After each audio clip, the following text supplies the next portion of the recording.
Good day to all my friends, subscribers, and viewers. So, mao ni siya guys na ang mohon gipakita na to. The size is 235 square meters.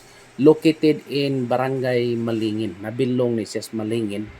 Then, Sitio Tulibaw. So, mao ni siya. It's a wide frontage. The size is 235 square meters at 2,500 pesos per square meter. Actually guys, gi-subdivide ni siya guys. Then, naanay na muyo. There are already kanang mga namuyo sa balay ba. Pero kita na mo tukod dili gyud ingon nga subdivide ni nga property. So this is very nice. Then very close to the concrete road. Lakaw ra kagamay unahan mga 30 meters, it's already a concrete road. So kana balay man mga nakapalit diha. So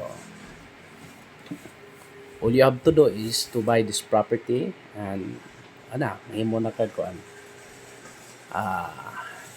kag building permit. So the road is 6 meters, I think. I forgot the size, the wide, pero 6 meters ba to ni? Kalimot lang ko sa kuan, pero murag tempaha. Okay guys, we confirm that the road is 6 meters wide. So, going to this concrete road. Okay.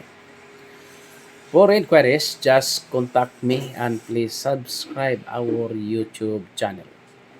We will process land titles. We'll accept also appraisal.